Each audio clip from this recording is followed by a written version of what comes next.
Hey everybody, how's it going? I'm coming to you with another book review, and this time we're looking at Stone of Tears by Terry Goodkind. Now, I reviewed the first book in the series, which was Wizard's First Rule, and I mentioned in that review that I really enjoyed it, and I also mentioned that I do believe in separating the art from the artist. I have to get this out of the way with every one of Terry Goodkind's books. I acknowledge that Terry Goodkind was not a good person. He made a lot of really insensitive comments about Robert Jordan. He made a lot of disparaging comments about the fantasy genre as a whole and had a very high opinion of himself, saying that he transcended fantasy and that he was above fantasy. And that's obviously all pretentious nonsense. However, just like I don't let J.K. Rowling's feelings on the trans community dictate how I feel about her creative works, like Harry Potter, I'm not going to allow my views on Terry Goodkind's ridiculous, insensitive public statements to dictate how I feel about his books. And I know some people like to get into how he was an Ayn Rand fanatic. I don't care. A person's philosophy is their own business. But I also need to give a trigger warning for this book, much like I did Wizard's First Rule, and that is because Terry Goodkind, despite not being a grimdark author, tended to write a lot of very dark elements into his fantasy. I mean, there are horrific things in his books like sexual assault, cannibalism, manipulation, torture, so on and so forth. However, I will defend that he never uses these things in a way that doesn't directly narrate the plot or, convey the tone necessary for what he was aiming for. The sexual assault scenes are never romanticized and glorified, like I've seen in some other works where they're like, yeah, it was, she didn't want it at first, but eventually she began to submit to it, and it's nothing like that. It's always used to illustrate how horrible and how dark and how evil that character is, how little regard for life that character has. The torture is always done with the purpose of extracting information or breaking somebody, bending them to your will so they'll serve you better. Think, if you're a fan of Game of Thrones / A Song of Ice and Fire, think about what a Ramsay Bolton does to Theon Greyjoy. It's that kind of thing. And while people can always consider those moments to be really, painful to watch and read, no one argues that they didn't have a narrative function. It's really the same kind of thing here. There's just generally more of it, is the thing. Alright, so all that out of the way, what do I think about Stone of Tears? Well, if you don't have time to watch the full review, I actually really, really liked this book. I really enjoyed this book. And it was my favorite when I was younger, and it's still, so far, it's still my favorite today. I do think it improves upon a lot of things from the Wizard's First Rule, and it certainly, you can tell where Goodkind was beginning to come into his own more as an author. The prose definitely improved, except for the first chapter. I'll talk about that here in a little bit. But the prose definitely improved. You could tell that unlike with the first book, where the first third of the first book, he was being over descriptive, kind of had that Robert Jordan syndrome, where he was kind of using too many words to describe simple things in order to, in my opinion, pad the word count. We don't see that here. And that's funny because this is bigger than Wizard's First Rule. This is a much larger book, I think. I think it's technically the biggest book, word count-wise, out of all of Terry Goodkind's works, unless we're counting the Children of Dahara bind-up as one book. But despite that, it wasn't because things were padded, in my opinion. I know some folks will complain about the pacing, because it does take 500 pages to reach from one location in the book to another, but they are traveling cross-country, and they do have a lot of things that are kind of hanging them up. So that's kind of realistic, and also I enjoyed the fact that it took so long because it allowed for the dialogue and the relationships to happen, or the dialogue to happen to build a genuine feeling relationship between two characters. So That's honestly one thing about a lot of fantasy books in particular that kind of bugs me. A lot of books have this issue, but a lot of fantasy books especially, they will rush through character relationships and the building of those relationships to immediately having people become allies or lovers. And they do so in the interest of getting to the, the primary plot, getting to the action. And I don't prefer that. I prefer slower building relationships between characters, because to me that feels more authentic, and the more authentic it feels, the more I can get into it. And so taking 500 pages for Richard and a character who started very much as an enemy, and slowly, very slowly over time, they began to become, less hostile with each other, to eventually tolerant of each other, to eventually respectful of each other, and in the end, allies.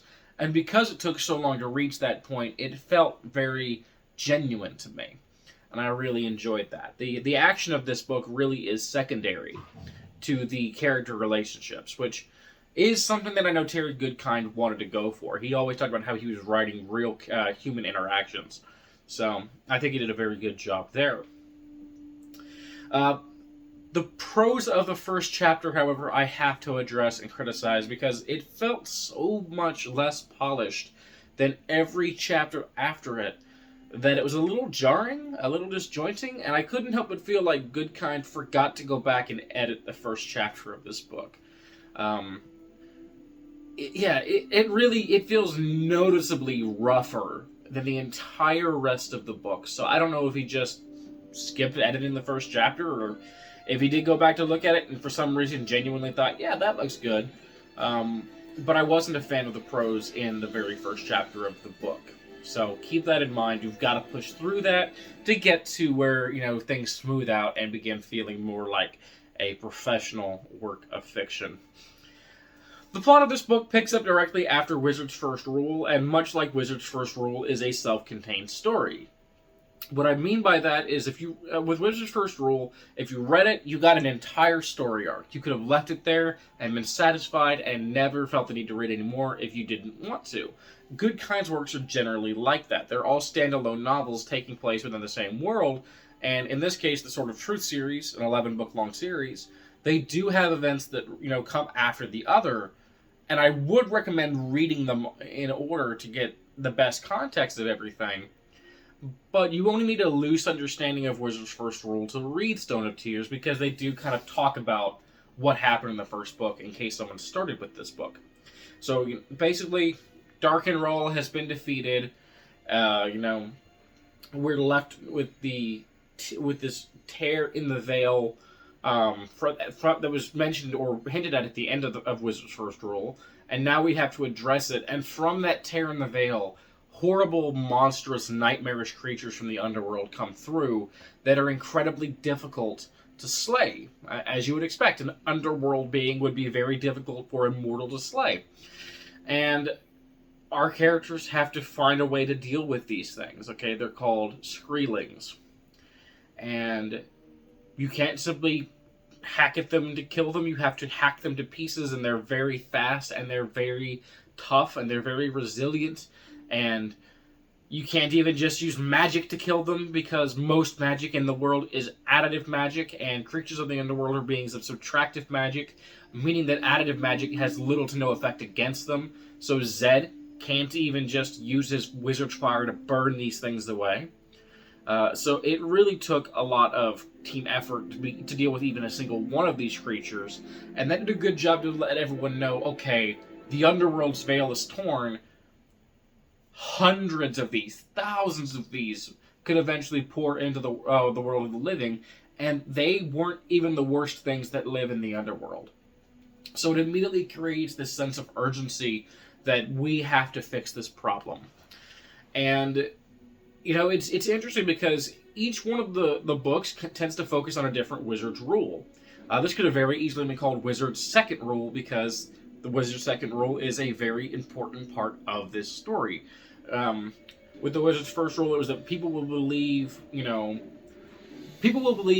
what is said or not believe what is said simply because they fear it may be true or because it is true, essentially. I forget the exact wording of it. But basically, people will panic and not see the truth because they are afraid, or will believe a lie because they want to believe it's true. That's the gist of the wizard's first rule. And the wizard's second rule is essentially an interpretation of the path to hell is paved with best intentions, which, is the idea that something very bad can come out of an act that you had only the best intentions for, the best hopes for. And that's what happened here. The veil was torn because Richard defeated Dark and Raw with the boxes of Warden. And though he did this in order to save the world, to save the Midlands and Dahara and the Westlands and all of that, it inadvertently created a new problem. And so I do like that idea that everything comes with a cost. It's not just hero saves the day and they all lived happily ever after. There was a cost to it, and I really did enjoy that. We also begin to see more developments between Richard and Kaylin's relationship, which, again, is a slower build than others. They are already in love by this point. If you've read The Wizard's First Rule, you know that. But unlike with most romantic fantasy stories, they didn't immediately jump into each other's arms and, make love, to put it that way. They didn't immediately jump into a sexual relationship, and there was reasons for that I won't get into because it's spoiler territory.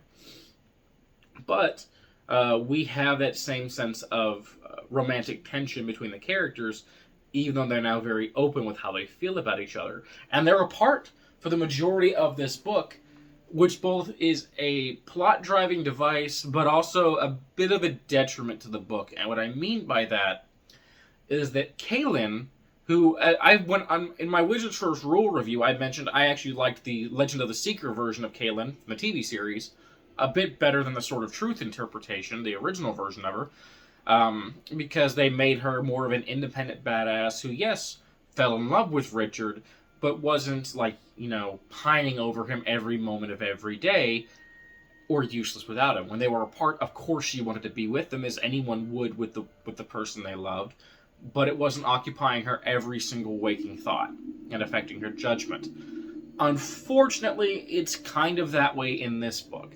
Not for the entirety of it, but for a good while, Kaylin is just pining and whining over the fact that Richard's away, and she's such a strong and badass character that I hated seeing her reduced to this, I miss my man every 5 minutes kind of situation. They do rectify it, and she's still a badass, and she takes charge in a way that somewhere towards the middle to three-quarter portion of the book that I was just like, hell yeah, that's what I want to see. Take charge, take the lead that army, fight this battle, and that was great. But I hated reading her whine about Richard, every 20 pages or so before we got to that point. And so that is a negative I have to hold against the book. There's a few things holding this book back from a perfect score, and the first chapter and that are definitely one of them. I feel like he handled Richard's side of this much better, because while Richard was very pained by being away from Kaylin, specifically because of a choice Kaylin makes that leads to them being separated in this book, again, I won't mention what it is because it's a spoiler, while he is very pained by it, it doesn't come off as overbearing or overemphasized, and also his situation felt a little bit more understandable as to why he would think of her constantly. But again, it wasn't like he was useless without her. He stayed focused on his goal. He was like, okay, I'm going to go here, I'm going to do what I have to do, and then I'm going to get out, and anyone who gets in my way, I will cut through. That kind of a thing. And so I did enjoy that. There is a character who comes into the story very early on and is the cause of separating the two characters, and it creates a sense of division between them for a good while. We also get some excellent building upon aspects from the first book. Richard is now having to kind of deal with some of that trauma that was dealt to him by the Mord Sith in the first book, by why am I forgetting her name? Mistress Deanna, I think, was the name of the Mord Sith. I'm terrible with names. I'm so bad with names. But yeah, they're separated, he's now dealing with this particular trauma of her torture and her holding him captive. So it's good. I like seeing a character have to face their trauma as opposed to just, oh, I'm fine, I'll get right through it, which a lot of characters in a lot of books do. No, Richard still has to kind of come to terms with this. We also get an animal companion for Richard in this book, which I love, and I think it's just so much fun. I love seeing animal companions, Ghost for Jon Snow, or Guinevere for Drizzt Do'Urden. In this case, Richard has his own, which I won't mention the name of in this book because, again, I don't want to spoil things, but suffice it to say that it's a very wholesome and very cute relationship. So, yeah, I enjoyed that. But yeah, the book's called The Stone of Tears because that's an object that, is very integral to sealing the rift between the world of the living and the world of the dead, the underworld. And again, I won't get too far into this, but I like how they handle the Stone of Tears much better in the book than I did in the second season of the TV show. Whereas in the second season of the TV show, they had to look and look and look and look and look, and when they finally found it, they lost it, but Deus Ex Machina, they got a new one. Here, handled much, much better. And so I really did enjoy that. So, honestly, what can I say? I enjoyed pretty much every chapter of this slow burn story. Because when you're dealing with a threat like the Keeper of the Underworld, essentially Hades, who has a grudge against the world of the living, you can't just go in with a sword and chop that enemy down. You can't just go in and use a little bit of magic to defeat that enemy. This is a much bigger threat than Dark and Raw was. And so, rather than it being all about combat and killing people and fighting people and sword and sorcery, it's a lot about understanding. You have to have certain arcane knowledge. You have to study and find the solution and make the right decision that leads to the victory. It's not a hard-fought battle where after hours of sword fighting and spellcasting, the day is finally won. That's not how this book goes, which, again, I enjoy. I love a good action scene. I'm a big fan of, R.A. Salvatore and the Legend of Drizzt series, which is breakneck action. But I also really love and prefer more, I don't want to say literary fantasy, but I mean, it is what it is. This is more literary than The Legend of Drizzt, so take that as for what you will. Not putting down The Legend of Drizzt. It's fantastic, but it's a different kind of fantasy. This is slower, and I really enjoyed that.